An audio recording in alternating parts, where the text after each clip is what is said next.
Hi, boys and girls. You have been learning so much about nonfiction books and text features. Well, today I'm going to introduce you to a couple of more text features. The book we're going to read today is Where is Water? And the author is Reginald Lewis. So what do you think we're going to learn about today? What's your prediction? Yes, we are going to learn about water, but what about water? Where we might find it? Do you think we might learn anything else about water when we read this book? Well, guess what? One of the text features I want to introduce you to today is called the Table of Contents. You find it right in the front, and the Table of Contents tells you exactly what you're going to read about and learn about in this book. It also tells you on what page you can find this information.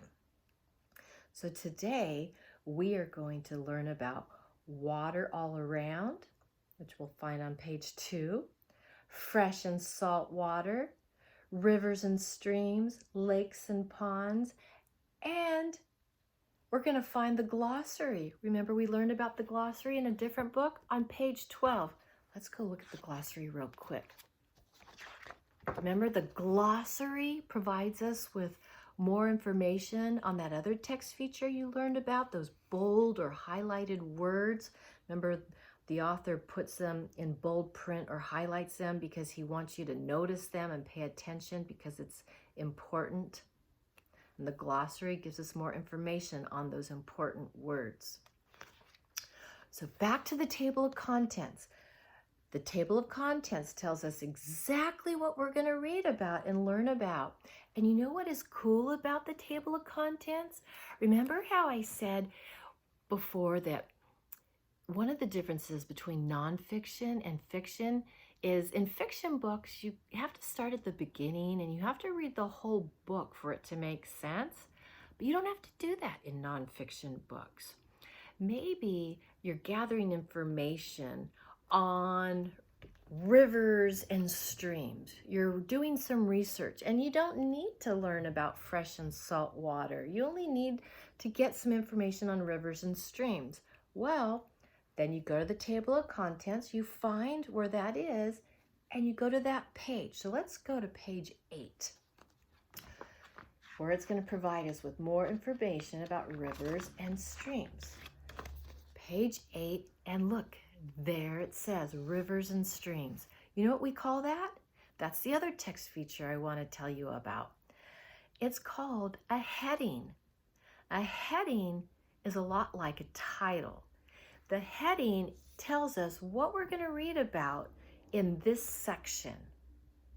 So in this section, the only information we're going to read about has to do with rivers and streams. Oh, and look at, there's those bold words we've talked about. Are you ready to start learning about water? Okay, let's begin. The heading, water all around. There is a lot of land on Earth, but Earth has even more water than land. How many of you already knew that? You can find water in many places. There may even be a body of water near your home. Do you guys live near any bodies of water? Maybe any creeks nearby? The ocean is a body of water. We all don't live that far from the ocean.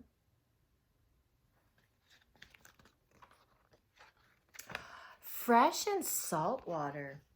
Oceans cover more than half of Earth. Many kinds of living things are found in the ocean. Oh, look how pretty.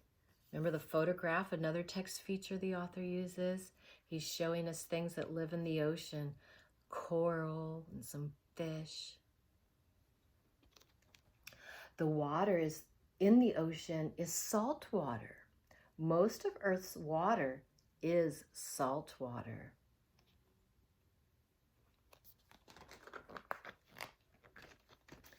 You can find fresh water in rivers and most lakes. Fresh water is not salty. Many living things are found in bodies of fresh water. There is also fresh water at the North Pole and the South Pole. Most of that water is frozen.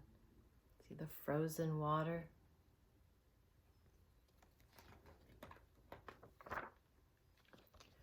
Rivers and streams.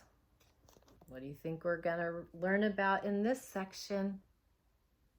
Rivers and streams. Rivers are moving water. A river might start as a small stream. The stream becomes larger and deeper. More streams flow into it. It becomes a large river. It will flow into the ocean.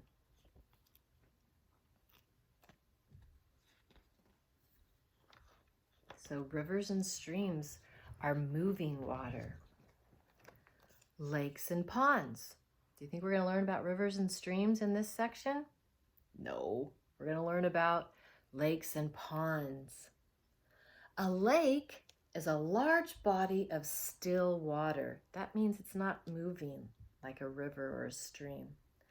A pond is a smaller body of still water. That's not moving, it's flat. Many plants and animals live in or near water. Living things all need water. That makes water important. And the authors provided us with some pictures of some creatures that live near water. A frog and a dragonfly. Have any of you ever seen a frog or a dragonfly? And that's the end of the book. Boy, we learned an awful lot about water, didn't we? We learned that the earth is mostly water. There's more water than there is land on earth. We learned that there's fresh water and salt water. We learned that there's different bodies of water, oceans, lakes, streams, ponds. And we learned that water is very important, that living things need water. So today, you guys are going to write about everything you learned about water today. The places you can find water, the difference between salt water and fresh water, and why is water important? Of course, you'll draw a picture and you will label it, and you'll write many sentences. More than 3 sentences, because you learned a lot of information. But I'd also like to challenge you guys to write even more. I would like to challenge you to use the headings in your writing and make some nonfiction books. Remember, we were writing books before we had to leave school. Well, I would like you to challenge you to include a heading in your book, like they did in this book. The heading, and then they wrote about it. So I went ahead and made some examples of writing with my picture and labels, but I used a different topic, because I didn't want to take your ideas away from you. I didn't want you guys to say, oh, I was gonna do that. So my writing is about plants, but you're gonna see how I used used a heading as well as labels. Okay, so let's move this over. Hopefully you can see everything. Okay, so do you see my heading right here? It says plants need.